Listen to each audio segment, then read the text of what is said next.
Olá a todos, sejam bem-vindos a mais uma edição do nosso Front Talk. Hoje a gente recebe aqui a médica psiquiatra Yasmin Faro, que vai bater um papo com a gente sobre o transtorno do espectro do autismo, em alusão ao Dia Mundial de Conscientização do Autismo, que é agora, no dia 2 de abril. Mas antes, já sabe, se inscreve aqui no nosso canal, curte, compartilha e comenta esse vídeo.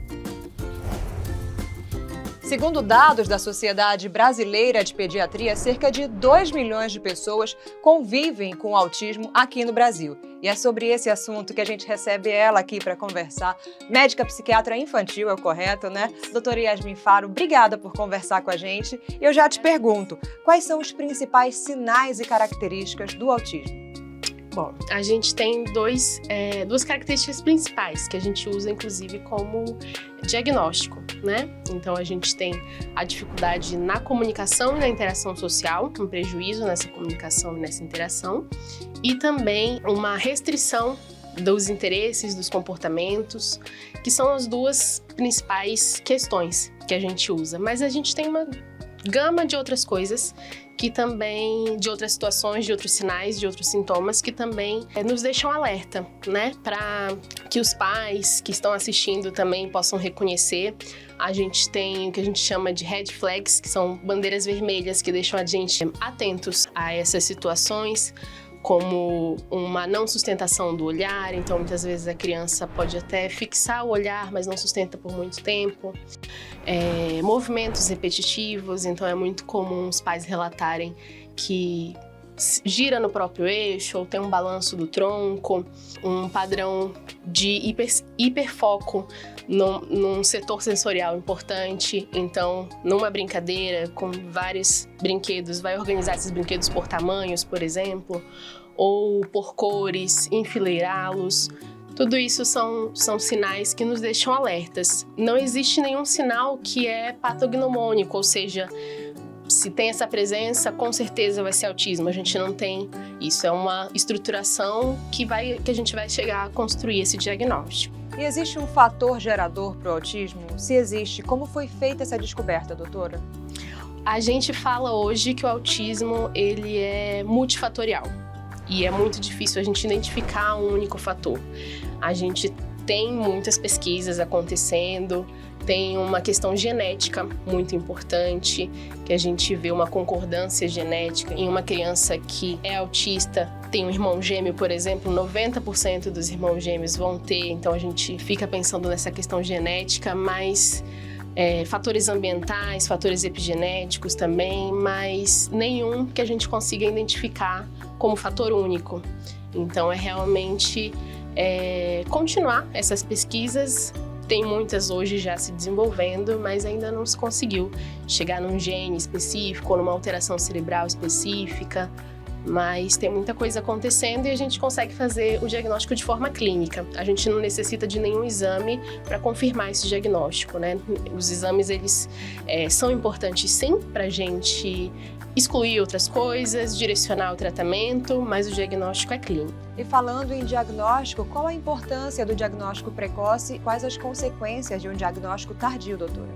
A gente sabe hoje que o melhor prognóstico, que é como essa criança vai se desenvolver na infância, na adolescência, até na vida adulta, depende muito das intervenções que a gente faz logo na primeira infância, né? Então, quanto mais cedo a gente intervém, mais cedo a gente consegue mudar o roteiro de vida dessa criança, né? Então, mudar as expectativas quanto a ela, a gente consegue investir para que ela tenha o maior desenvolvimento possível.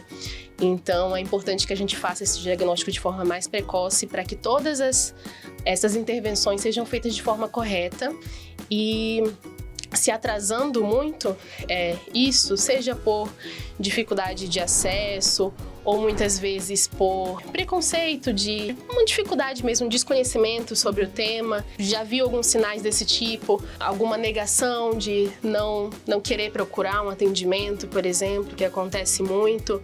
A gente acaba retardando essas intervenções e elas podem não ser tão eficazes depois né? A gente tem uma questão que a gente chama de neuroplasticidade, que é o quanto o cérebro consegue se moldar a partir das intervenções que a gente faz. Quanto menor a criança, mais neuroplasticidade ela tem. O potencial de intervenção é muito maior e a mudança para o futuro também é muito maior.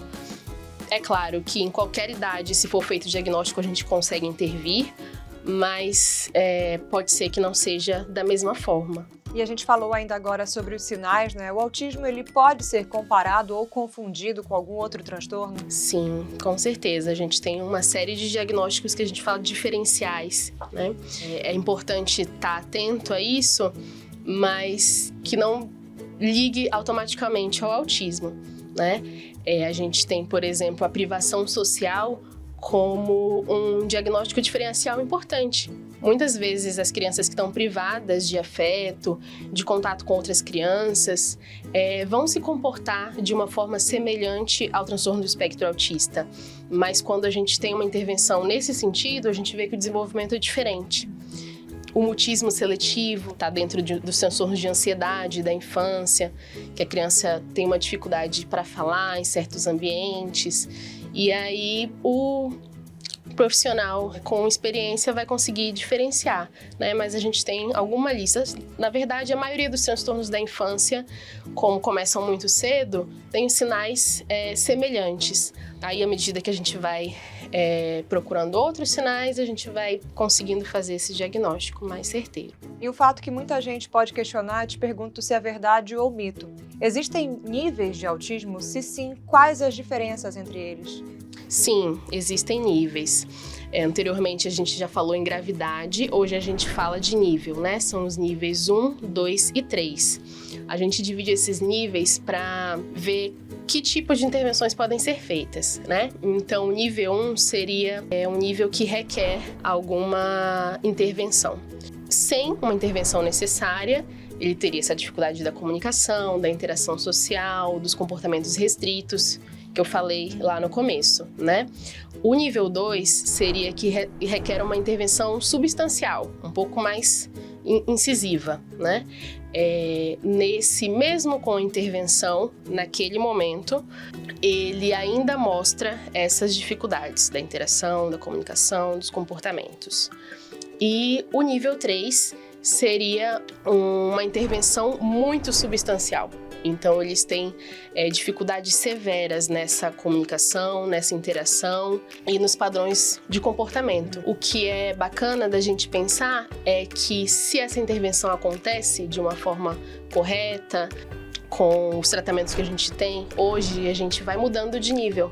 Então, a gente pode ter uma criança que está no nível 2 e que fez todos os tratamentos e que estava numa educação adequada, que a comunidade acolheu essa criança, que ela teve oportunidade de tudo que a gente conhece hoje que tem benefício para o autismo, ela vai ali para o nível 1. Né? Então, a importância da gente ter esse diagnóstico e essa intervenção mais precoce mesmo.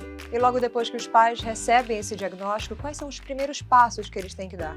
O mais importante são essas questões das intervenções, né? Então, o profissional que faz esse diagnóstico, provavelmente ele vai fazer esses direcionamentos já. A gente fala que o tratamento do autismo ele é personalizado. Então, como nenhum indivíduo é igual, nenhum autista é igual e os tratamentos também não vão ser iguais. A gente tem, por exemplo, as dificuldades na fala, mais importantes em umas crianças e menos importantes em outras. Então, algumas vão precisar de fono, algumas por mais tempo, algumas por menos. Das terapias também, a gente tem a terapia cognitivo-comportamental como a única que a gente tem evidência científica importante para o autismo, e a maioria dessas crianças vai precisar. Algumas crianças que têm uma inadequação do comportamento, um comportamento mais exacerbado, no nível mais alto do autismo, ou que ainda não está sabendo lidar com algumas situações que ela vai desenvolver um pouquinho mais para frente, podem precisar de medicação. Então, cada uma a gente vai direcionando, personalizado e único, né, para cada indivíduo. E o autismo é mais frequente em meninos ou meninas? E por quê? O porquê ainda fica difícil da gente falar, mas a gente sabe que é muito mais frequente em meninos, né? A gente tem uma prevalência hoje no Brasil de um diagnóstico do transtorno do espectro autista para cada 68 crianças, mas quando a gente vai diferenciar entre sexos, isso muda bastante. Então, se a gente vai pegar só meninos, aí já vai 1 para 40, mais ou menos. E quando a gente vai pegar as meninas, a gente vê 1 para cada 140. Então, é bem mais frequente em meninos. Ainda não conseguiu se identificar o motivo disso, né? Não tem nenhuma relação genética, por exemplo, mas a gente vê essa frequência bem mais importante nos meninos. Por isso que é utilizada a cor azul, né, para representar. Também. A última pergunta que eu quero te fazer: como a gente pode ajudar as crianças e adolescentes que têm o transtorno do espectro autista a terem uma vida tranquila e mais segura? Com as nossas intervenções, né? Então, quando eu falo intervenções, não estou falando de tratamento médico específico, um tratamento psicológico, de intervenção também social, né? Também não só direcionada para a criança com autismo, mas para a sociedade que ela vive, para a comunidade que ela está inserida.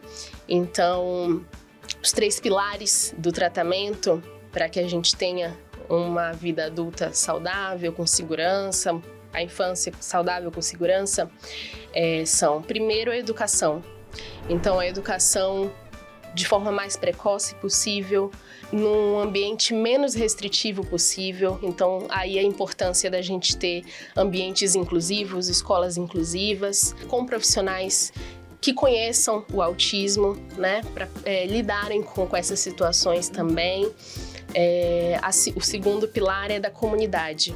Então, que a comunidade em que essa criança vive também esteja ciente do que é o autismo, de como as situações acontecem, para que essa criança ela possa desenvolver todo o potencial dela, né?